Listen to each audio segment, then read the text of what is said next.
So I definitely should have recorded this video sooner, but it's a fairly straightforward install, and if you're unsure, I mean, if you're smart enough to do the job, you should both refer to this video and get exactly what you need. But basically what you have here is you got a grill post that we're cementing inside the ground.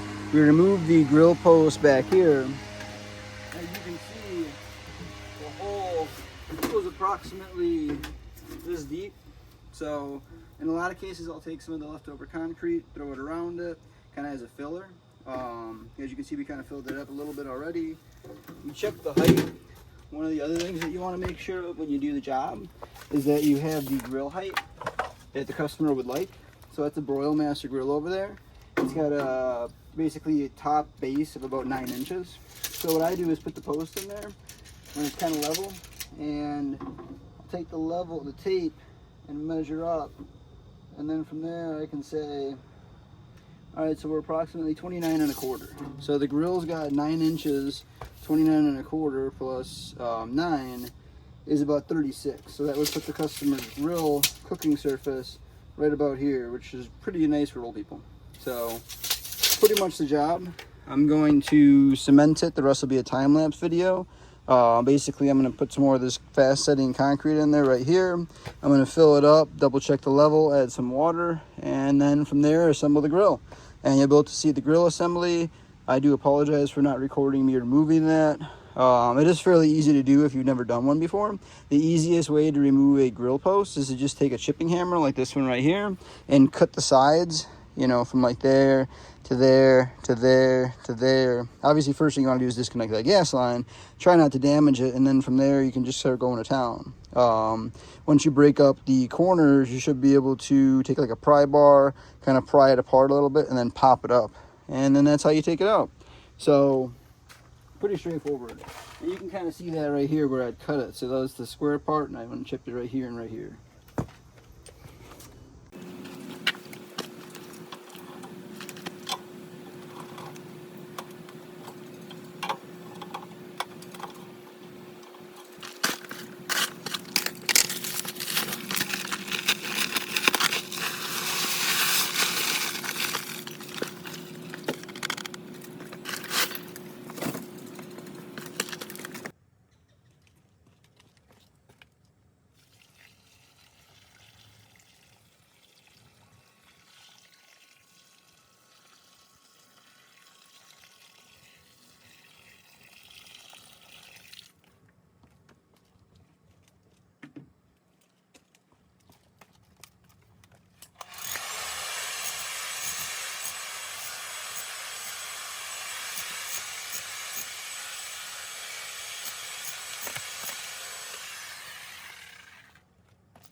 So in the previous video, I didn't really explain or do too much with it, but there's a plate that goes on top of the base that gets screwed in, 2 bolts on this side, 2 bolts in on the other side.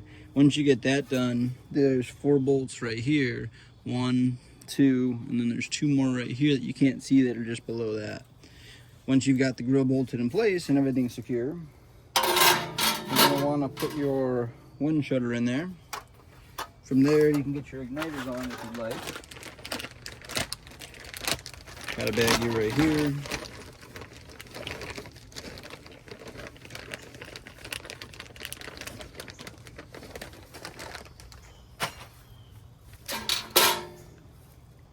I'm going to take the non-coated one, do a coating over it.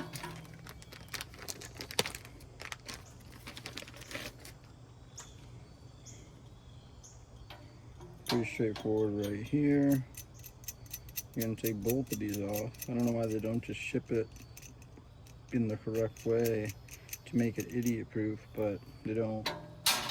There's this nugget right here that they give you that you're going to slide down on, and then from there you're going to slide down one of the brass fittings, and then from there you're going to drop this on there, and then you're going to drop the last gold nut. So, and then you're going to want to start by tightening that first one. Once you got the first nut done, then you're going to want to, actually I lied, this does not go in there like that. So you want to bend this nice and straight now. You're going to pop this through the hole in the front. Then kind of pull it.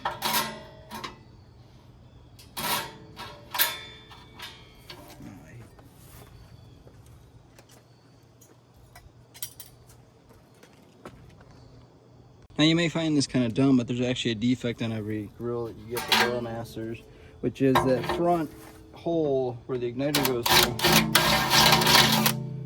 They don't really clean it very well, so you want to use a spade bit to kind of ruin that out. And then from there, you'll be able to drop your igniter in. So, in case you want to see that, that's the hole I'm referencing that I cleaned up.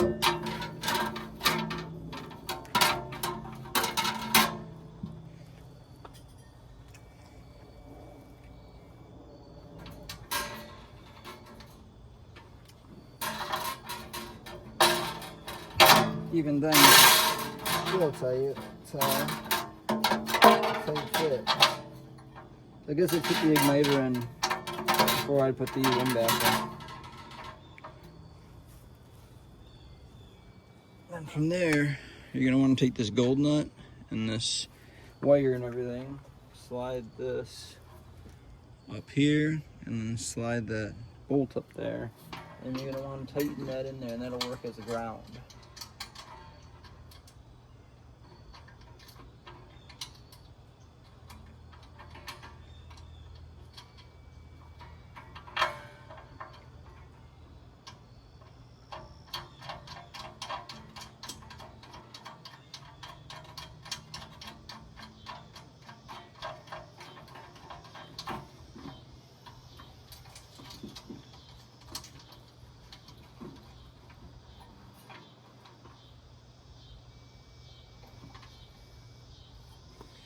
Alright, we got that in. Next thing that I always do is throw this piece up there.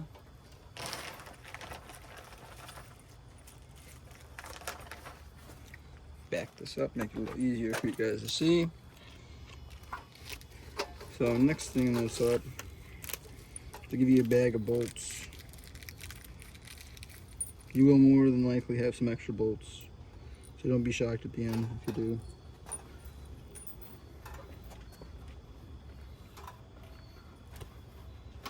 So now if you want to as well, you could put that igniter on just so that we don't have to fiddle with it while it's underneath. So much easier to do it now.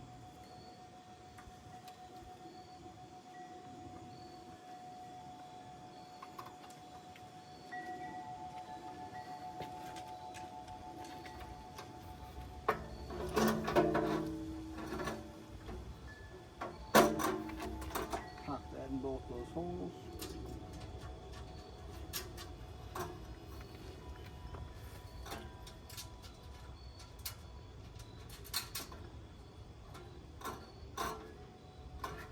Once you get that done, you can use a wrench, or you can use a pair of channel locks. Basically, just take your channel locks,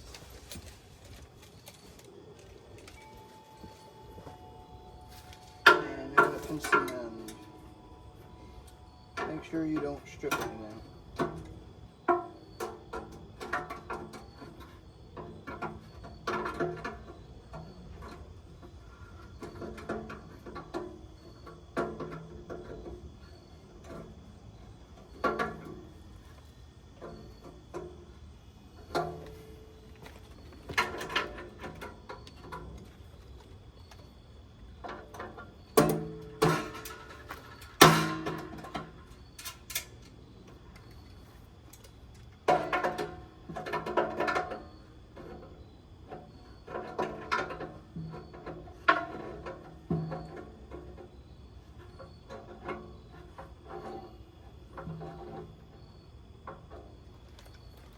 Nice and tight. Nice and tight. Alright, now we've got to tighten up this gas hose.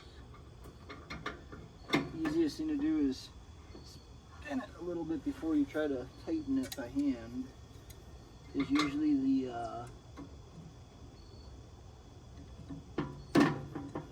stick from when they ship it at the factory.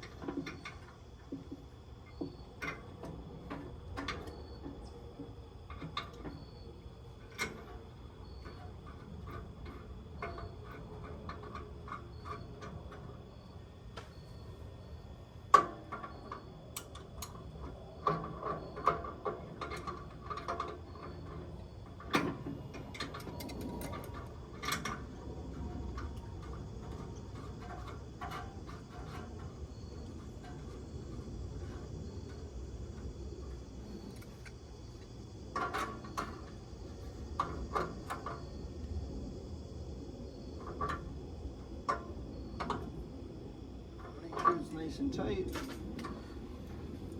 So gas is done.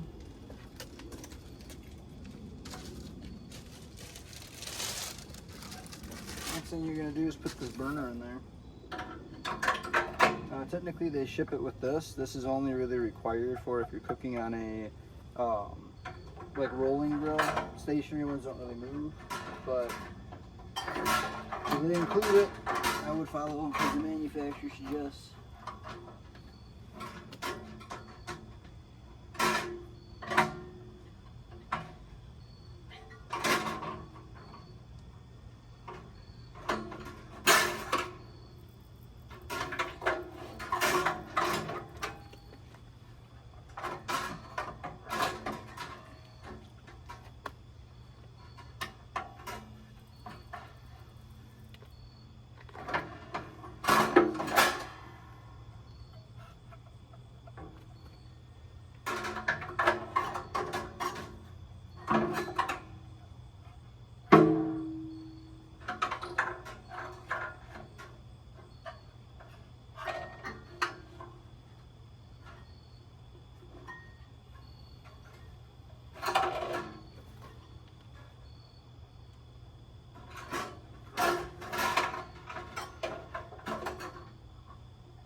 Now on the piece they give you, it's kind of hard to get everything in. There's no harm in just cutting a little sliver of it. Technically it's perforated, so I don't know if at any point you can just rip it out, but I wouldn't recommend it.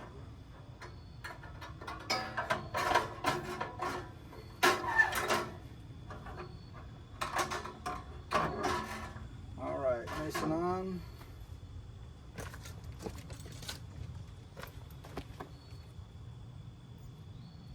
They give you this bolt right here, and as you can see on the grill, you line this up, so this will go through there like that, and then down below, hard to access, but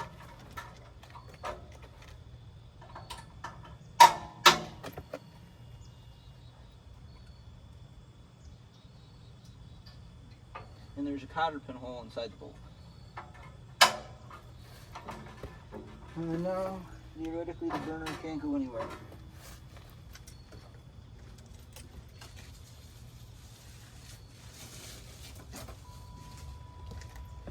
Briquette rack. Before we do this, we need to put the side shelf on. So, kind of like I mentioned, there's that side shelf. You got a bolt right here, you got a bolt right here, and you put the side on. You just got to make sure the hole actually goes through, because it is match lit in case the lighter's broken.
All right, now we can put the briquette rack.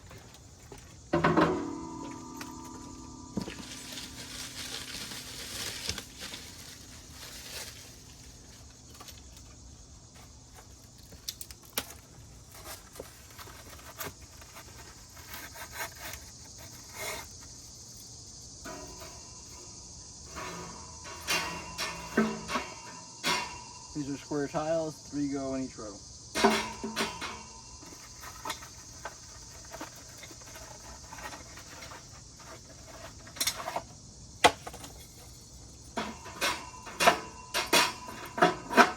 Four total rows.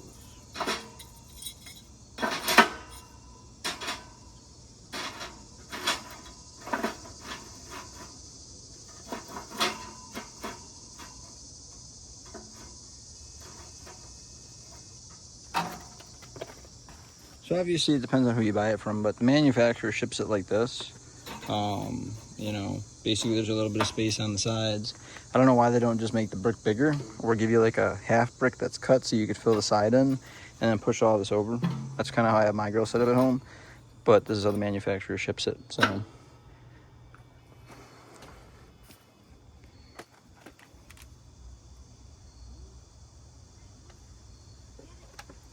Oh, and be careful because stuff is sharp.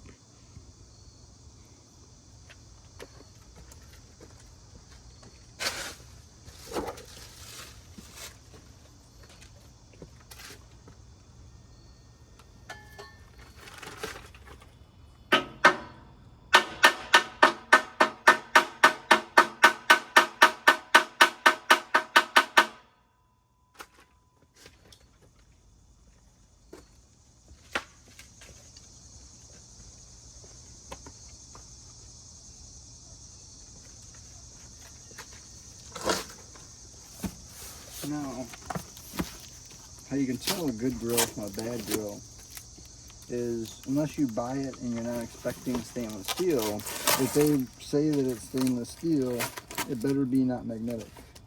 If it's magnetic, it's a cheaper grade of stainless steel. And I know some of you might argue out there that the carbon house of strength and yada yada yada, but any marine grade product will never rust because it's a pure stainless steel. It's gonna be a lot more money. I mean, it'll probably rust by the sea eventually, but in normal conditions like over here, it's not gonna.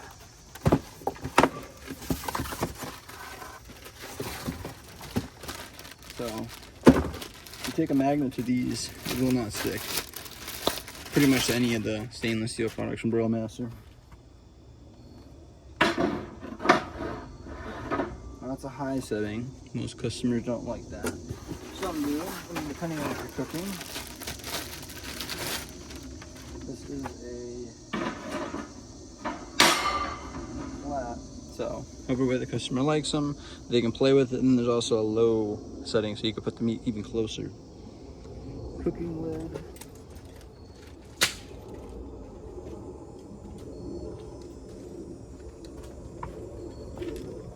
Make sure you don't leave it in the sun because it does get fairly hot.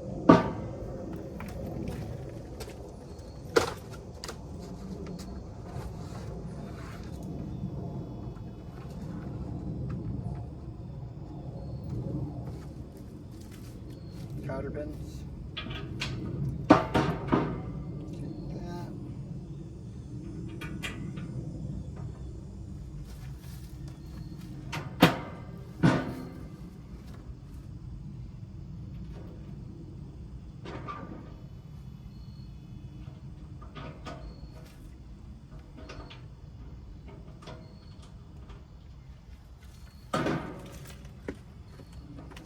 And then from there, the lid will stay on.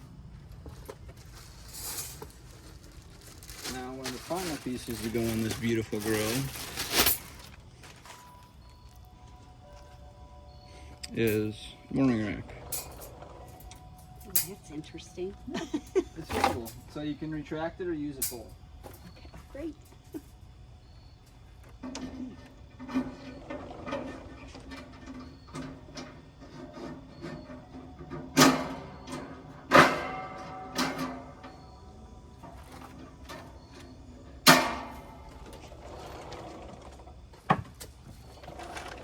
Alright, so we got this guard on finally. There's some bolts on the end.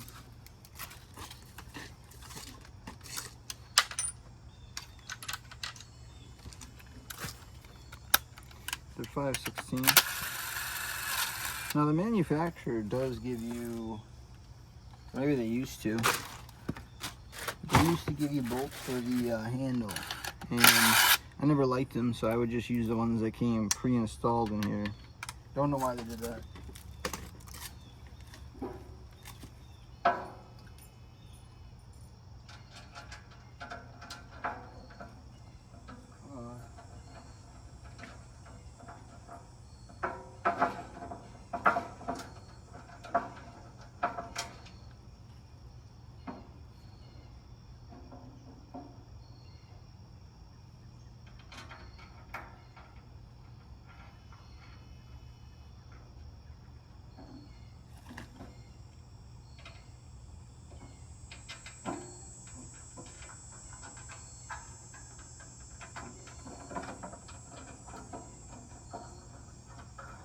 Get it in the finger tight,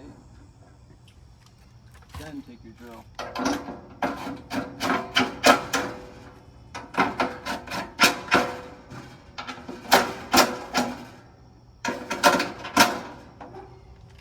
Yeah, I'm not sure. A few other small accessories to drill on.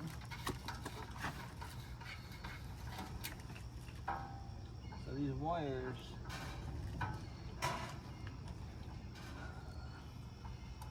I don't want that wrapped in the burner. The burner's gonna get hot.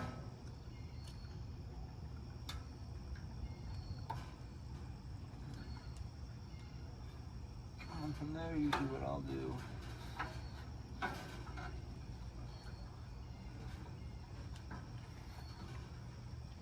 tie the rope around the box. It's honestly the cleanest thing you can do. On here they have an indication.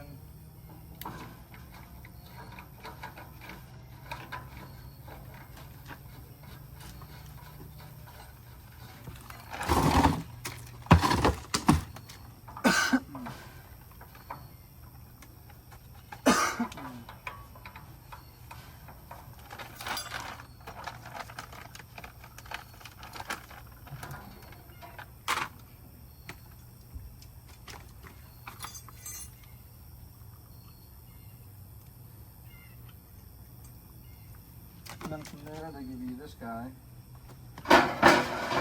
Probably would help to throw it on before you put the cooking grids on. There's a metal cap, not sure how, or plastic cap, not sure how that doesn't melt. The bolt that goes in on the side. Easiest thing to do with this is to set the bolt there, serving washer. There's like a rider, that's what I would call it. Because it's going to ride on that. And then from there, just make sure you don't drop anything, because if you've got the grill fairly put together, you are going to have to go fishing.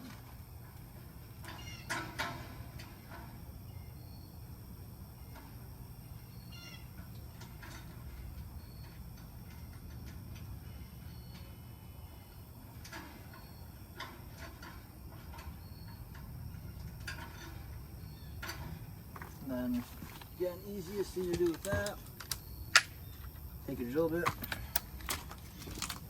take a pair of channel locks for the actual wrench size,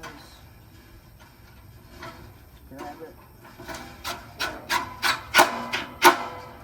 and then from there it's going to be kind of being a little tighter.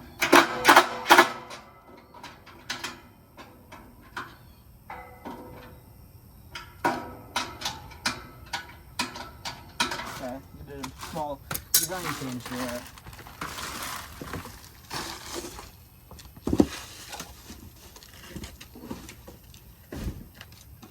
Alright, last but not least, they went with the stainless steel side shell. So you've got this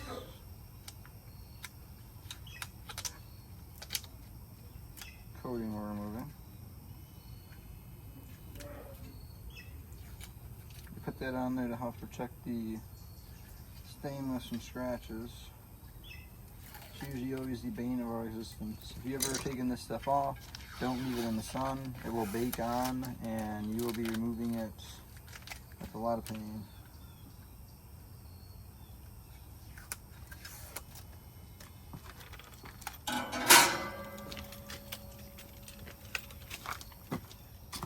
Taking that off. Taking that off, taking that off, taking that off, come on, taking this off,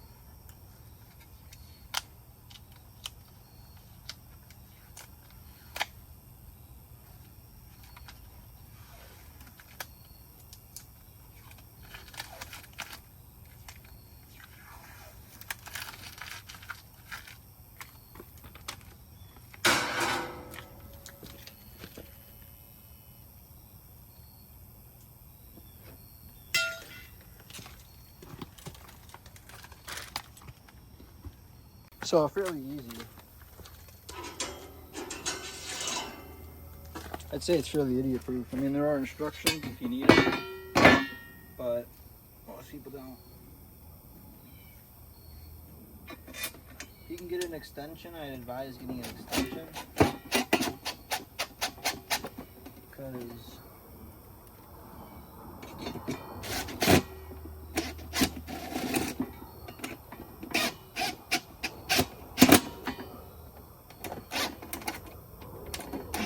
make sure you don't go too tight, because remember, you're just putting it in plastic.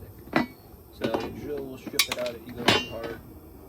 And if you go too hard down the road, it's not going to hold in there for long.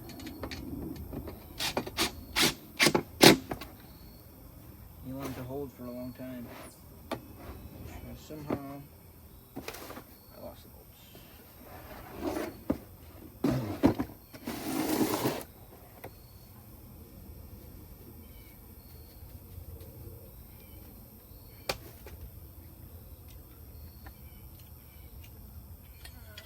I'll find in a minute. In the meantime,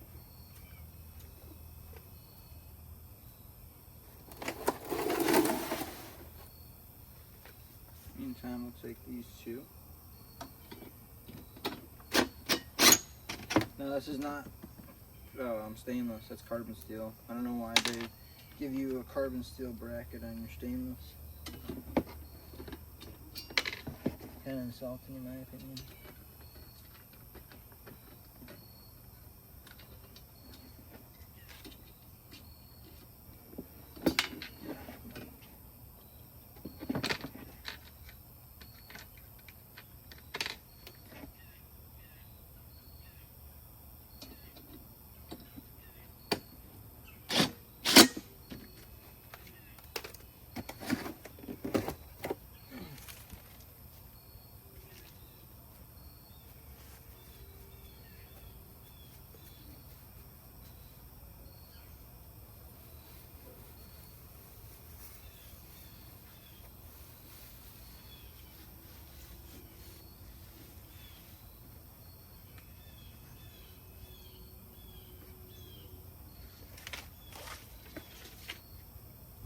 Now I'll find the momentarily.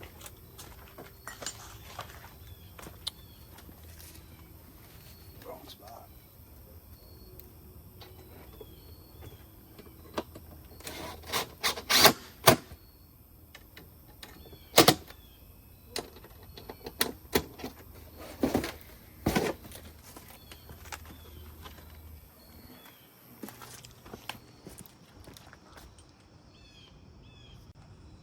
So, I got a shelf right here.